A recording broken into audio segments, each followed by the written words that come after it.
بسم اللہ الرحمن الرحیم۔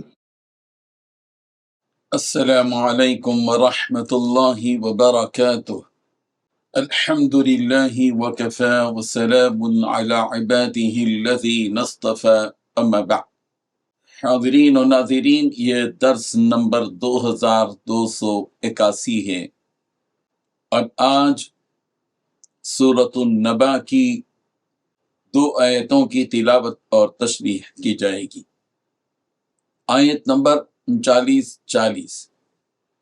اعوذ باللہ من الشیطان الرجیم، بسم اللہ الرحمن الرحیم۔ ذلک اليوم الحق، فمن شاء اتخذ إلى ربه مآبا، إنا أنذرناكم عذابا قريبا، يوم ينظر المرء ما قدمت يداه ويقول الكافر يا ليتني كنت ترابا، صدق اللہ العظیم۔ لفظی ترجمہ یوں ہے، ذالک الیوم، یہ دن ہے، الحق، برحق، فمن شاء، چنانچہ جو چاہے، اتخذا، وہ پکڑے، الی ربہ، اپنے رب کی طرف، مآبا، ٹھکانہ، انا انذرناکم، بلا شبے ہم نے تمہیں ڈرا دیا ہے، عذاباً قریبا، قریب کے عذاب سے۔ یوم ینظر المرء، جس دن دیکھے گا انسان، ما قدمت، جو کچھ آگے بھیجا، یداہ، اس کے دونوں ہاتھوں نے، ویقول الکافر، اور کہے گا کافر، یا لیتنی، اے کاش، کنت ترابا، میں ہوتا مٹی۔ ترجمہ یوں ہے، وہ دن ہے جو برحق ہے، اب جو چاہے وہ اپنے پروردگار کے پاس ٹھکانہ بنا رکھے۔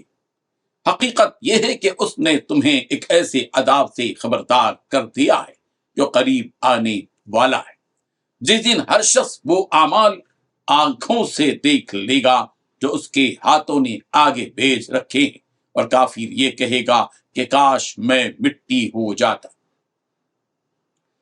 ان 2 آیتوں میں 5 آیتیں بیان کی گئی ہیں۔ پہلی بات، یہ وہ دن ہے جو برحق ہے۔ دوسری بات، اب جو چاہے وہ اپنے پروردگار کے پاس ٹھکانہ بنا لے۔ تیسری بات، ہم نے تمہیں ایک ایسے عذاب سے خبردار کر دیا ہے جو قریب آنے والا ہے۔ چوتھی بات، اس دن ہر شخص اپنے وہ اعمال دیکھ لے گا جو اس نے آگے بھیج رکھے ہیں۔ پانچویں بات، اس دن کافر کہے گا کہ کاش میں مٹی ہو جاتا۔ بزرگان محترم، پچھلی آیتوں میں بیان کیا گیا کہ اس قیامت کے دن فرشتے تک قطار لگائے ہوں گے اور اللہ کے سامنے چپ چاپ کھڑے ہوں گے۔ ان آیتوں میں اللہ تعالیٰ اسی قیامت کے دن کے بارے میں فرما رہے ہیں کہ جس دن کے بارے میں تم سے کہا جا رہا ہے، اور جس دن کے بارے میں تمہیں ڈرایا جا رہا ہے، اور جس دن کے حالات تمہارے سامنے بیان کر کے آگاہ کیا جا رہا ہے، وہ سب یقینی ہے کہ جس میں کسی قسم کے شک کی کوئی گنجائش نہیں ہے۔ لہذا اس دن کے آنے سے پہلے اس دن کی تیاری کر لو، اور اس کی حقیقت کو جان کر اپنے رب کے پاس ٹھکانہ بنا لو۔ اللہ کے پاس ٹھکانہ بنانے کے لیے کرنا یہ ہوگا کہ اس پر، اس کے رسول پر، اور اس کی بھیجی ہوئی کتاب پر، مرنے کے بعد اٹھائے جانے پر اور حساب و کتاب کے ہونے پر ایمان لانا ہوگا، اور اس کے ساتھ ساتھ اس نے جن باتوں کا حکم دیا ہے ان باتوں کو اپناتے ہوئے اس پر عمل کرنا ہوگا۔ اسی وقت وہ اپنے رب کی رحمت میں جگہ پا کر اس رب کی سزاؤں اور اس کے عقاب سے محفوظ رہ سکے گا، اور جو کوئی ایسا نہیں کرے گا تو ظاہر ہے کہ اس کا ٹھکانہ جہنم ہوگا، جہاں اسے مختلف قسم کی سزائیں دی جائیں گی۔ اللہ تبارک و تعالیٰ نے تو انسانوں کو اس دن کے عذاب اور سختی سے اور اس دن کی ہولناکی سے ڈرا دیا اور آگاہ کر دیا۔ اب جو کوئی اس پر غور کر کے ہدایت کو اپنا لے گا تو وہی کامیاب ہوگا، اور جس نے اس نصیحت اور آگاہی کو ٹھکرا دیا ہوگا ظاہر ہے کہ وہ خسارے میں رہ جائے گا، جس کا پتہ اسے اس وقت چلے گا جب یہ وہ دن آ جائے گا، اور پھر اللہ تعالیٰ ہر بندے کے سامنے اس کے کیے ہوئے سارے اعمال کو ظاہر کر دے گا۔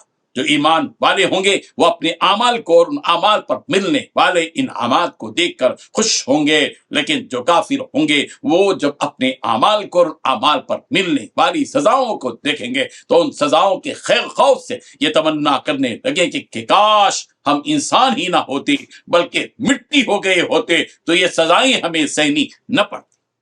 علماء تفسیر نے بیان کیا کہ کافر جب دیکھیں گے کہ اللہ تعالیٰ نے اس دن جانوروں، پرندوں اور دیگر تمام مخلوقات کے درمیان انصاف کا فیصلہ فرما دیا، حتیٰ کہ ایک سینگ والی بکری نے اگر بے سینگ والی بکری کو مارا ہوگا تو اس کا قصاص وہاں دلوا دیا جائے گا۔ پھر جب سارا انصاف مکمل ہو جائے گا اللہ تعالیٰ ان حیوانات سے کہے گا کہ جاؤ اب تم سب مٹی ہو جاؤ، تو وہ سارے کے سارے مٹی بن جائیں گے۔ جب ان جانوروں کے مٹی بننے کا منظر یہ کافر دیکھے گا تو یوں کہے گا یا لیتنی کنت ترابا، کہ کاش میں بھی انہی کی طرح مٹی ہو جاتا۔ اللہ تبارک و تعالیٰ ان حقائق کو سمجھنے کی توفیق عطا فرمائے، آمین۔ وآخر دعوانا ان الحمد للہ رب العالمین۔ ڈیلی درس قرآن کو سبسکرائب کیجئے، اپنے تاثرات اور مشورے ارسال کیجئے، اور اپنے متعلقین کا گروپ بنا کر انہیں روزانہ درس قرآن بھیجئے اور اجر و ثواب پائیے۔ جزاکم اللہ خیر۔